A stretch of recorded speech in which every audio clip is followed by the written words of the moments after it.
Hello and welcome back to step by step study. तो आज से हम टॉपिक 9 स्टार्ट करेंगे, that is your statistical inference. I hope topic 8 तक आप सबने रिवाइज कर लिया होगा and you are practicing well. So हमारा जो स्टैटिस्टिक्स होता है that is broadly classified into two types. Okay, one is your descriptive statistics and your other is inferential statistics.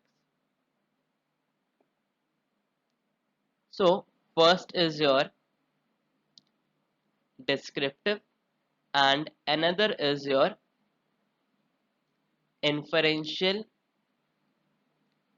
statistics. Okay, I guess मैंने पहले भी आपको बताया था। तो अभी तक हमने डिस्क्रिप्टिव स्टैटिस्टिक्स पढ़ा था जिसमें हम डेटा को डिस्क्राइब कर रहे थे, बट अब हम आ रहे हैं इन्फरेंशियल स्टैटिस्टिक्स की तरफ। अब हम डेटा से प्रेडिक्शंस करेंगे। ठीक है, तो इन्फरेंशियल स्टैटिस्टिक्स में हम सैंपल लेंगे पॉपुलेशन में से and will infer or guess about the population, that is we'll take out conclusion from that population. So statistical inference is nothing but analyzing the result and making conclusions from data that is random. अब ये एक method है through which we can estimate or make decisions about the parameter of population based on random sampling. ठीक है, तो ये हो गई फॉर्मल सी बात। Hypothesis testing and confidence intervals are some applications of your statistical inference. This lecture will basically be an overview. Next lecture से हम detail देखेंगे as we all usually do for the previous lectures also. So पहले हम overview देखेंगे और next lecture से हम हर एक सब topic का detail देखेंगे। तो देखते हैं इसमें हमें क्या क्या सब topics cover। So the first subtopic which we have to cover is your point estimation and interval estimation. पहले बात आती है, मैंने शायद लास्ट लेक्चर में भी आपको बताया था, there is one thing known as estimator. estimator क्या करता है? पैरामीटर की वैल्यू जो होती है उसको एस्टिमेट करता है। ठीक है, so we have parameter, using the estimator will get an estimate और इस प्रोसेस को हम एस्टिमेशन कहते हैं। तो पॉइंट एस्टिमेशन में क्या है? Using this we get a particular value as an estimate of the population parameter. Point है ना, so you can think of it as a point on the number line, और अगर कोई पॉइंट है number line पे, so that is a particular value of your parameter.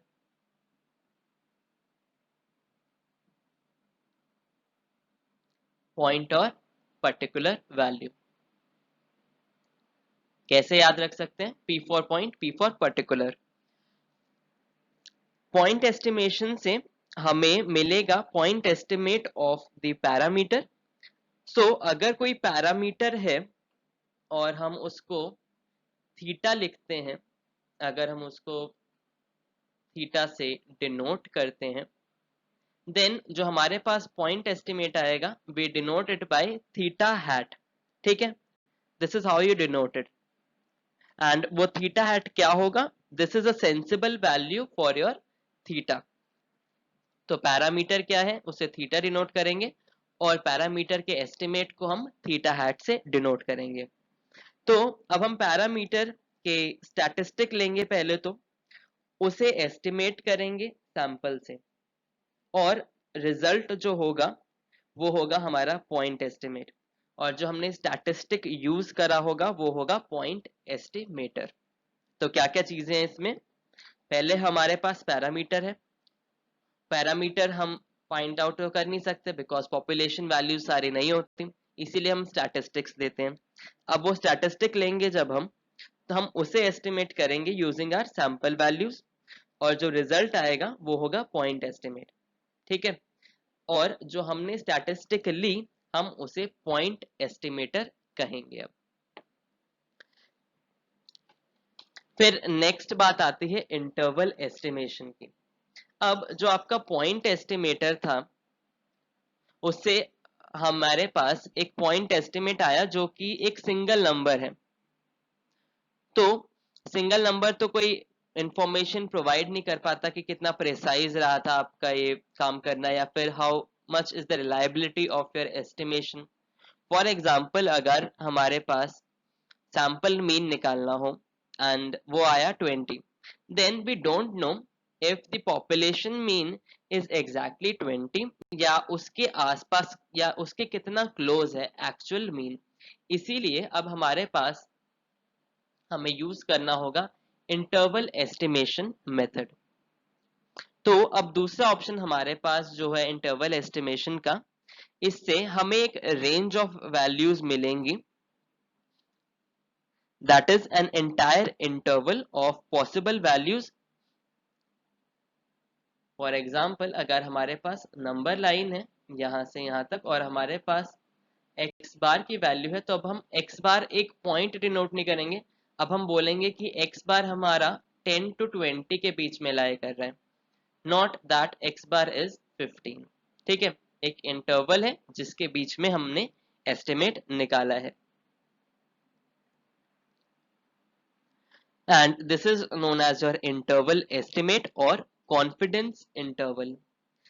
So this gives us a range of values which is likely to contain your population parameter, and it also tells us how likely this interval will contain the population parameter. Example, हम कहते हैं ना कई बार कि if our yeah, so हम कहते हैं ना कई बार कि मार्क्स हमारे 99 से ज्यादा आने के 95% चांसेस हैं,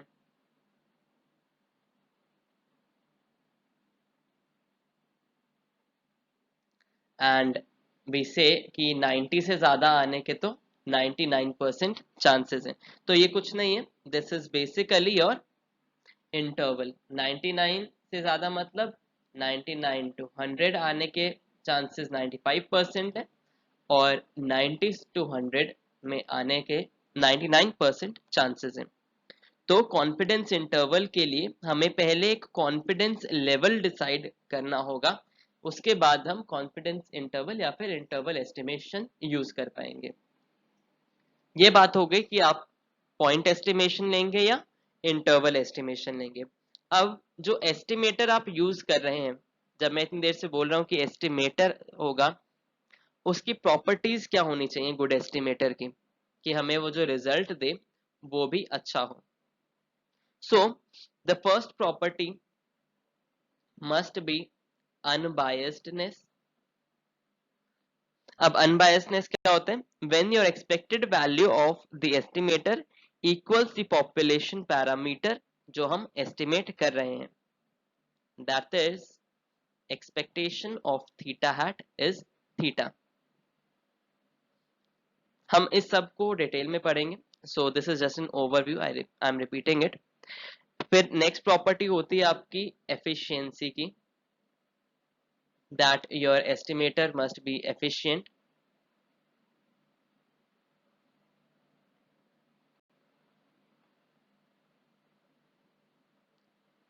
अब एफिशिएंसी क्या होती है? It refers to the sampling variability of an estimator.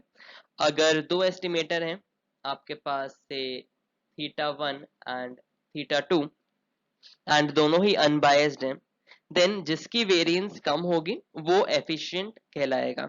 अगर वेरिएंस कम है देन इट मींस उस एस्टिमेटर की डिस्ट्रीब्यूशन कॉन्सेंट्रेटेड है ना अराउंड दैट पैरामीटर, सो वो एस्टिमेटर हमारा बेटर होगा and will prefer that over another estimator.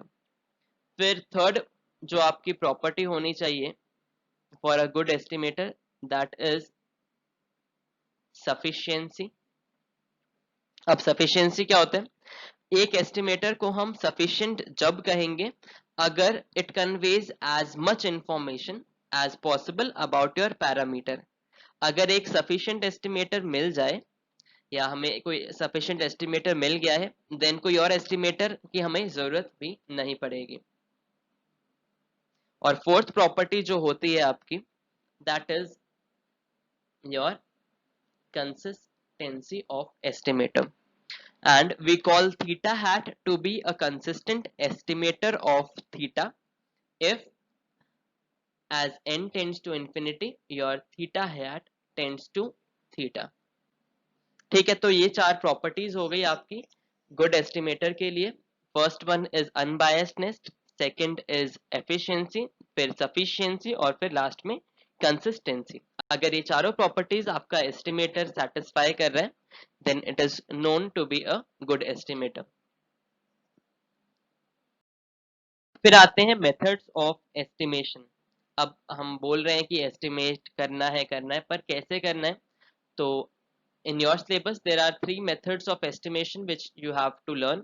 First is moments method, या इसे हम method of moments भी कहते हैं, and this method was given by your Carl Pearson.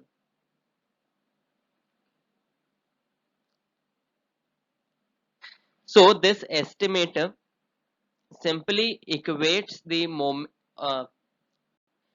so this estimation or estimator simply equates the moment of your distribution with sample moments and it solves for the unknown parameters. मतलब क्या, जो आपकी distribution है sample की that is your mu के hat, वो population के moment से इक्वेट कर देगा और उससे आप अपने पैरामीटर्स निकाल पाएंगे. दैट इज अगर थीटा पैरामीटर फाइंड करना है देन पॉपुलेशन मोमेंट को सैंपल मोमेंट से इक्वेट करो और उससे आप थीटा फाइंड आउट कर सकते हैं. फिर नेक्स्ट मेथड आता है maximum likelihood method. This method is used to estimate your parameter of a probability distribution by maximizing a likelihood function. तभी हम इसे maximum likelihood मेथड भी कहते हैं बिकॉज ये likelihood function को मैक्सिमाइज करता है. अब likelihood function क्या होता है? सो likelihood function स्टैटिस्टिकल मॉडल जो हमने सैंपल डेटा से लिया है या फिर गिवन है plus given values of the parameter से बनाया है. हाउ गुड इट इज और how good the fitness of that model is वो हमारा लाइक्लीहुड फंक्शन से पता चलता है. Example, theta M hat will be those values that maximize. अगर हमारे पास maximum likelihood function L x1 x2 till xn, x1 x2 till xn क्या है आपकी सैंपल वैल्यूज और थीटा क्या है आपका पैरामीटर. तो ये हो गया लाइक्लीहुड फंक्शन. इससे हमें इसकी मैक्सिमम वैल्यू से मिलेगा थीटा एम हैट जिसे हम कहेंगे मैक्सिमम लाइक्लीहुड एस्टिमेटर. और वो जब मिलेगा जब हम इसे मैक्सिमाइज करेंगे इस फंक्शन को. और ये फंक्शन क्या है? ये फंक्शन है सैंपल वैल्यूज का फंक्शन और पैरामीटर का फंक्शन. फिर थर्ड मेथड जो आपको पढ़ना है वो होगा लीस्ट स्क्वायर्स मेथड. हमने रिग्रेशन के टाइम भी ये पढ़ा था और वहां पे हम क्या कर रहे थे, we were minimising the sum of squares of actual values from your xi minus x bar square. हम इसको मिनिमाइज कर रहे थे ना, यही है लीस्ट स्क्वायर्स मेथड आपका यहाँ पर भी. ठीक है, तो आपको ये तीन मेथड पढ़ने हैं एस्टिमेशन के लिए. There are various other methods also but आपके सिलेबस में यही तीन मेथड्स हैं. फिर लास्ट सब टॉपिक होगा टेस्टिंग ऑफ हाइपोथेसिस. तो हमने पैरामीटर तो एस्टिमेट कर लिया यूजिंग ईदर पॉइंट एस्टिमेशन और इंटरवल एस्टिमेशन, बट बात यहाँ खत्म नहीं होती. अब कुछ क्लेम्स होंगे जिन्हें हमें टेस्ट करना पड़ेगा. ठीक है, क्लेम कह लो या फिर आप उसे असर्शन कह लो अबाउट द सिंगल पैरामीटर और सेवरल पैरामीटर. एग्जाम्पल, कोई क्लेम कर दे कि आपका मीन जो है वो 0.5 है या नहीं. ठीक है, ये एक क्लेम होगा. So will have now in hypothesis will have H not या एच जीरो आप इसे कहें और एच ए. एच नॉट क्या होगा? H naught is the claim that we initially assume to be true कि हाँ म्यू इज 0.5 और या फिर कह सकते हैं कोई हमारा प्रायर बिलीफ है कि हाँ हमारा जो पॉपुलेशन मीन है वो 0.5 है, उस पे बेस्ड हमने एच नॉट फॉर्म करा है। और एच ए क्या होगा, it will be contradictory to your H naught, that is you can say कि नहीं म्यू हमारा 0.5 नहीं है, और म्यू हमारा 0.5 से बड़ा है, और म्यू हमारा 0.5 से छोटा है। ये सारे कॉन्ट्रडिक्टरी क्लेम्स हैं और इसे हम कहते हैं एच ए। फिर अब कुछ आपको टेस्ट करने होंगे, लार्ज और small sample test. Large sample test में आपका पहले तो बात आती है कि लार्ज और स्मॉल सैंपल क्या होते हैं। तो आपका सैंपल या तो लार्ज होगा या स्मॉल होगा। अगर आपके सैंपल का साइज लेस देन 30 है तो आप उसको स्मॉल सैंपल कहेंगे, ग्रेटर देन इक्वल टू 30 है तो आप उसको लार्ज सैंपल कहेंगे। फिर टेस्ट जो आते हैं, लार्ज सैंपल में आपके लिए जेड टेस्ट होता है, will study everything in detail. और स्मॉल सैंपल के लिए आपके पास टी टेस्ट होता है, एफ टेस्ट होता है, काई स्क्वायर टेस्ट होता है, एंड सो ऑन। आपको ये वाले 4 टेस्ट स्टडी करने हैं। फिर confidence intervals again they have mentioned in testing for hypothesis. So we have seen कि this interval has an associated confidence level, कि जो हमारा पैरामीटर है उसकी value will lie in the proposed range. इससे हमारे पास आएंगे 95% confidence interval, 90% confidence interval and so on. We'll study about them in detail. तो ये 4 सब टॉपिक हैं जो आपको टॉपिक 9 में पढ़ने होंगे। अब बात आते हैं the doubts which you are again and again giving me in the comment section, कि हम कौन सी बुक्स रेफर करें और स्ट्रैटेजी क्या हो। अभी तक के लिए I have tried and taken various resources और उनको ही मैंने कॉम्प्रिहेंसिवली डिजाइन किया था। But for this topic I would advise कि इसमें थोड़ी प्रैक्टिस आपको ज़्यादा चाहिए, क्योंकि for most of the students they find it a bit complex या complicated, I don't know why. या तो प्रैक्टिस कम होती है या फिर the people are not from statistics background, that's why. तो आई वुड एडवाइज कि there is a book fundamental of mathematical statistics by S C Gupta and V K Kapoor, please refer to it. मैं ये नहीं कह रहा कि आप इसको डिटेल में पढ़ें, एटलीस्ट आप इसके एग्जाम्पल्स प्रैक्टिस करें और थोड़ी थ्योरी पढ़ लें। ऑल्दो लेक्चर्स में सारा कवर किया जाएगा, I will try and make sure कि आपको सिंप्लीफाइड वर्जन दिया जाए ताकि आप समझ सकें। But still I would advise कि प्लीज एक बार थ्योरी और एग्जाम्पल्स इसके स्टडी करें। अब ये भी ना हो कि जो आपके सिलेबस में नहीं है आप वो पढ़ रहे हैं और फिर डाउट पूछ रहे हैं और फिर बोल रहे हैं कि सर आपने ये नहीं कराया। जैसे जैसे ये लेक्चर्स मूव ऑन करते जाएंगे प्लीज देखते जाइएगा कि मैं क्या क्या पढ़ा रहा हूँ। एंड ऑब्वियसली अगर कोई टॉपिक मैं स्किप कर दूं और आपके सिलेबस में है तो please point me out and do study from the book, do the examples and also do the theory part. Examples भी मेक श्योर कि प्रीवियस ईयर क्वेश्चंस और लेक्चर्स पे बेस्ड हो, उसी टाइप के आप सॉल्व कर रहे हो। उसके बाद आई वुड एडवाइज कि प्लीज प्रीवियस ईयर्स पेपर को आप सीरियसली लेना शुरू कर दें। I am discussing the previous year paper thinking कि आपने उससे पहले लेक्चर्स देखे होंगे, लेक्चर देखे होंगे, प्रैक्टिस करी होगी from any book which you are referring. अगर आप ऐसा नहीं कर रहे हैं तो कोई यूज नहीं है।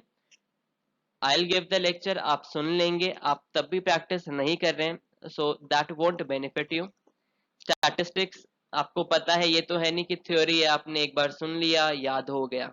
हाँ थ्योरेटिकल टॉपिक्स कुछ हैं बट जो न्यूमेरिकल्स हैं वो आपको खुद सॉल्व करके देखने पड़ेंगे। And the third point I would suggest is please give mock test as much as possible and keep practicing through them, okay? And also I would like to congratulate all those people who have qualified for JSO. अगर आपके marks अभी तक कम हैं so I would say कि all is not lost, but अगर marks ज़्यादा हैं so I would say you have not gained everything, because competition तो अभी स्टार्ट होना है। You have 600 marks in your hands, 200 each for maths and sorry या 200 each for maths and English and then for statistics. तो वहां से भी आप बकअप कर सकते हैं अगर अभी तक आपके मार्क्स कम हैं। ऑल्सो आई होप आपको कंटेंट अच्छा लग रहा हो। I am reading the comments and trying to answer all your doubts and yeah there is a great response. Please make sure आप चाहे मेरे लेक्चर्स देखें या किसी भी टीचर के लेक्चर्स देखें, मेक श्योर कि आपका सिलेबस कवर हो रहा है और वो रेलेवेंट लेक्चर्स हैं। बिकॉज यू नो कि there are many people who are teaching statistics on YouTube and on various other platforms as well, and they are not covering the content which should be covered. I'll say it straightforward. Content वो देखो जो आपको लगे कि हाँ syllabus है और उसके अकॉर्डिंग आना है। ये भी नहीं है कि आप 50% सिलेबस करके बैठ जाएं और आपको ये है कि हाँ 50% में मैं कॉन्फिडेंट हूँ। अगर आपने 18, 17, 16 का पेपर देखा होगा, कोई भी ऐसा पैटर्न नहीं आया है अभी तक कि हाँ ये वाले क्वेश्चंस या फिर ये वाला टॉपिक इंपॉर्टेंट है। I don't know why are the people saying कि focus on this topic, focus on this. एक बात होती है इम्पोर्टेंस की, उसमें भी रिलेटिव इम्पोर्टेंस। मैं भी अगर बोलता हूँ तो मैं ये बोलता हूँ कि रिलेटिव इम्पोर्टेंस इस टॉपिक का ज्यादा है as compare to other topics. But I never suggest you to go for selective study. Selective study मतलब कि आप कुछ टॉपिक्स ही कर रहे हैं और कुछ नहीं कर रहे हैं। No, competition is on a great level, and because of the lockdown I think people have prepared very well because they had their time. So maths और स्टैटिस्टिक, मैथ्स और इंग्लिश भी आपका स्ट्रांग होना चाहिए और उसके साथ साथ आपका स्टैटिस्टिक्स भी अब स्ट्रांग होना चाहिए। So the tentative date is in October, so you still have like almost 2.5 to 3 months. Please give your best in this time. I hope you are liking the videos. अगर कोई doubt है तो please post it in the comment section. And please don't repeat your questions कि आप statistical investigator के लिए qualify कर रहे हैं या JSO के लिए। अगर आप CGL या फिर किसी भी एग्जाम के लिए प्रिपेयर कर रहे हैं, you are at least a graduate और आपको जो ऑफिशियल नोटिफिकेशन आती है वो पढ़ना आती होगी। ठीक है, तो प्लीज उसको रेफर कीजिए। जेएसओ के लिए आपके पास इधर 60% और मोर in maths in 12th standard होने चाहिए, और you should have statistics as one of the subject in your graduation. ये बात हुई जेएसओ की। और स्टैटिस्टिकल इन्वेस्टिगेटर के लिए आपके पास ग्रेजुएशन में हर एक ईयर में स्टैटिस्टिक्स का सब्जेक्ट होना चाहिए। ठीक है, so that is all for today's lecture. Thank you so much for watching the video. Keep studying and stay healthy. Thank you so much.